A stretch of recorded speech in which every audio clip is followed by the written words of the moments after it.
Hi, everyone. Welcome to This Week in AI with Avi and Connor. These podcasts, Connor, have been really raising our visibility, and right-click has become pretty popular. Yeah. I don't know if you're experiencing what I'm experiencing, but out in the street, people are coming up and asking me questions about right-click. And people are so excited to meet me, and I'm a man of the people. Yeah. So I'm out there, and I welcome people's questions, Yes. and their excitement to see us. And they're so curious about right-click.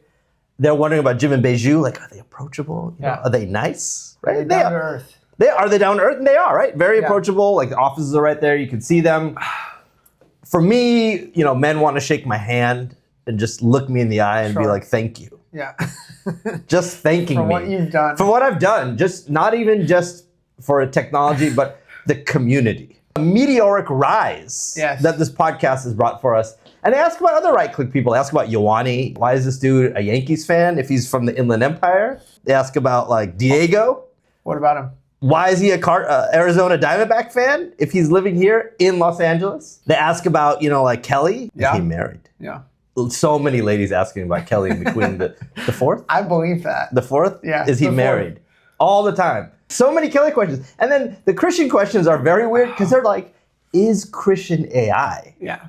People don't believe he's a real person. They think he's some sort of creation of all network intelligence and IT intelligence that just exists because they don't see him in person. Yeah. Even on a call, his camera's not on. No one's ever. When's the last time someone actually saw Christian?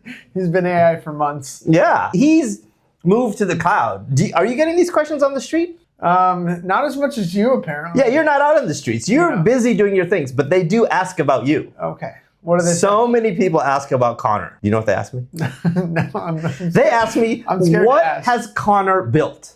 We want to see all the cool things Connor has built. And I'm always just well, it's top secret. Connor's been doing all this stuff. He's been in the lab with Valence and Christian, and they're hammering away at stuff. And so, we've been talking about it, should we share some of the top secret stuff you've been doing, some of the cool stuff you've been doing for our customers? Yeah. And we got the green light. Awesome. Yeah, I can't wait. So today, we're going to share a case study about an app Connor built for one of our clients. Yeah. So stay tuned.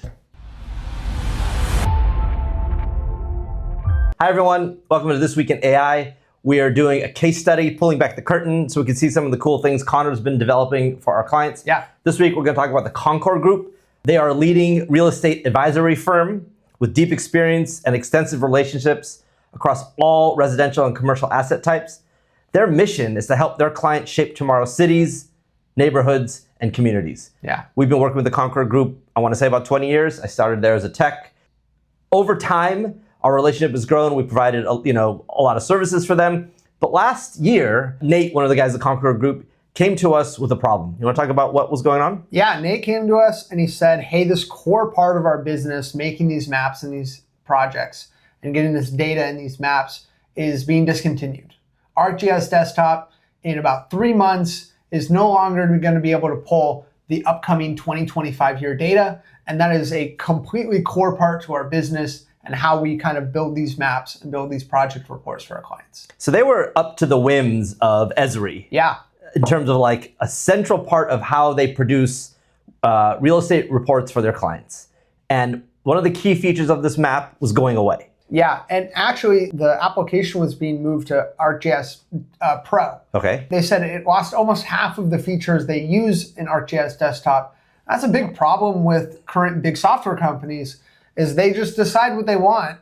And they're just hoping that everyone is kind of okay with these changes, but you have no control over it. Right, and once in a while you're using Word and a little paperclip pops up, and it's here I'm Clippy. So big problem. And just to reiterate, it was not a long time horizon. No, with 3 months. 3 months. So we had the ticking clock, and they said, can you help? Yeah. What can you do? Talked with Nate, found out maybe there's these 10 things it needs to fully replace ArcGIS Desktop, but these first two, making the areas and getting data from them, is that MVP. We need to get that immediately. So we're going to cut over to some screen recordings. I'm going to show you guys everything of kind of the MVP and where it went from there. Hi, everyone. Today I'm going to be showing you the project for the Concord Group. where we built a replacement for their workflow for ArcGIS Desktop.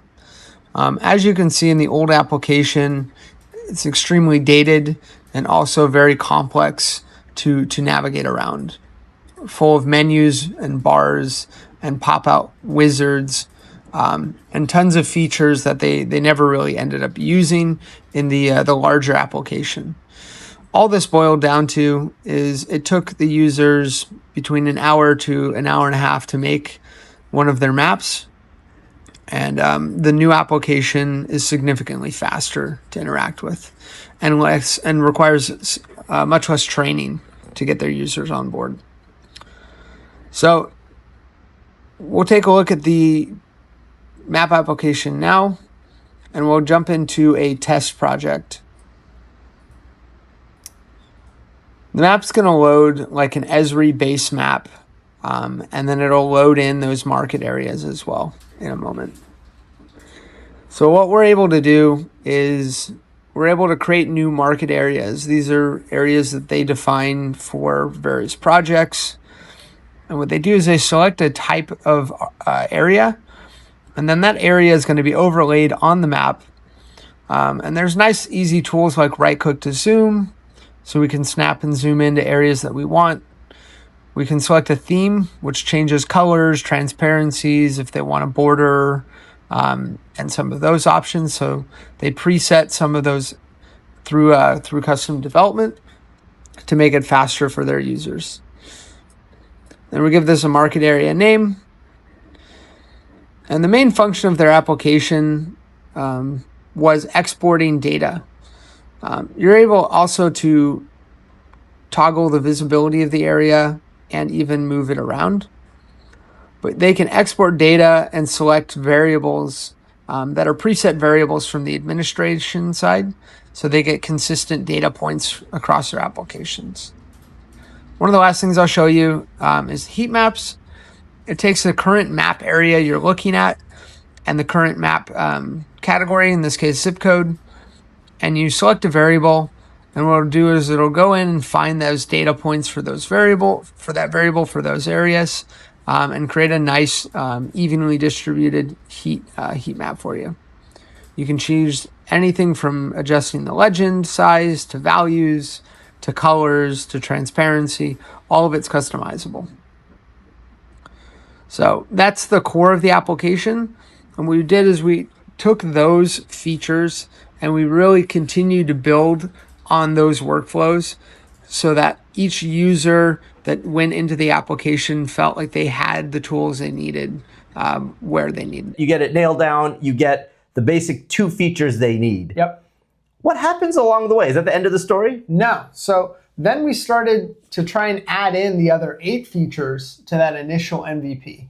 And the idea was we're making something quick and light just to meet the requirement of what they need to do. But in communication with Nate, we met weekly, we found we really wanted these features to be deeper and more in depth.